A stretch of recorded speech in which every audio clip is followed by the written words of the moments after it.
اس سے امت کا مزاج پریشانی میں مبتلا ہو جائے گا، لہذا جواب نہ لکھا جائے بلکہ اس کے بالمقابل آسان سی تفسیر لکھی جائے اور اس تفسیر کو امت کے سامنے پیش کی جائے۔ حضرت مفتی شفیع صاحب رحمۃ اللہ علیہ کو یہ ذمہ داری دی گئی۔ حضرت مفتی شفیع صاحب رحمۃ اللہ علیہ نے جو معارف القرآن لکھا ہے تو اس میں آپ غور کریں گے تو بہت زیادہ محنت نہیں ہے۔ الفاظ کے نیچے حضرت شیخ الہند کا ترجمہ رکھ دیا اور خلاصہ تفسیر کے نام سے بیان القرآن کا خلاصہ کر دیا، اس کو آسان کر دیا۔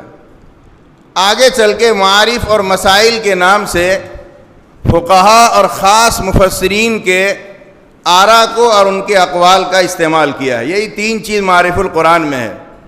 بڑے اخلاص کے ساتھ علماء و کابرین کے مشورے اور رائے کی بنیاد پر چونکہ یہ کتاب لکھی گئی، اللہ نے ایسا قبول عام عطا کیا کہ جس وقت حضرت مولانا ریاست علی صاحب ارشاد فرما رہے تھے، اس وقت انہوں نے کہا کہ پڑوس ملک میں ایک پریس ہے جس پریس کا کام ہی ہے دن و رات معارف القرآن چھاپنا۔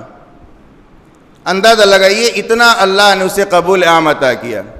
میں حضرت مولانا مفتی ابرار صاحب دامت برکاتہم کی تجویز پر اپنی یہ رائے رکھ سکتا ہوں کہ معارف القرآن کے طرز پر اگر آسان سی تفسیر اڑیا میں بنا دی جائے گی تو انشاءاللہ اللہ پاک اسے ضرور قبول عام عطا کریں گے۔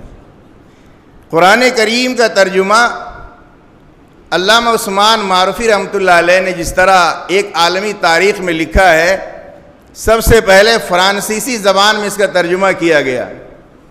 اس ملک میں شاہ صاحب رحمۃ اللہ علیہ نے فتح الرحمان کے نام سے فارسی میں کیا اور ترجمہ ہوتے چلے گئے۔ اڑیا زبان میں ترجمہ بہت پہلے آنا تھا، لیکن اللہ کو جب لانا ہے تبھی آئے گا۔ یہ مجھے ایسا لگتا ہے کہ اڑیا زبان کسی اور اسٹیٹ کی زبان کی طرح عام مسلمانوں کی زبان نہیں ہے جس کی بنیاد پر دیر ہوئی ہے۔ جس طرح گجراتی، اگر دو گجراتی بیٹھ جائیں نا تو گجراتی میں بولیں گے، وہ دو بنگال کے علماء اگر بیٹھ جائیں تو بنگلئی میں بات کریں گے وہ، یعنی گویا کہ بنگلہ زبان اتنا عام ہے ان کے یہاں، گجراتی زبان گجرات میں اتنا عام ہے، اس بنیاد پر وہاں یہ ترجمہ بہت جلد آ گیا۔ ہمارے ریاست اڑیسہ میں چونکہ یہ زبان چند ضلعوں کی زبان ہے، یہ پورے اڑیسہ کے مسلمانوں کی زبان نہیں ہے، جس کی بنیاد پر یہ ترجمہ آنے میں دیر ہوئی ہے، لیکن دیر آئے درست آئے، اللہ اسے قبول فرمائے۔ لہذا اپنے وقت پر یہ ترجمہ آیا ہے اور انشاءاللہ اللہ اسے ضرور قبول کرے گا۔ اس ترجمے کے آنے سے جہاں ایک طرف یہ فائدہ بھی ہوگا کہ جہاں باطل فرقوں کے ترجمے عام ہو چکے ہیں، انشاءاللہ اس پر مضبوط قدغن لگے گا انشاءاللہ۔ اور دوسرا فائدہ یہ ہوگا کہ اس ترجمے کو اگر غیر ایمان والوں کے بیچ میں بھی پیش کیا جائے تو انشاءاللہ اس سے بھی بہت فائدہ انشاءاللہ ہوگا۔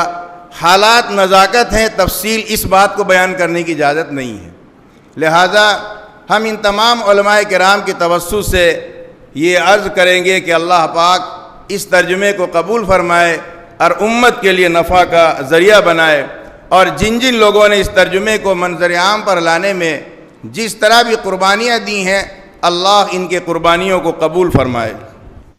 اگر ویڈیو اچھی لگی تو لائک کریں اور تمام دوستوں کو شیئر کریں۔ شکریہ۔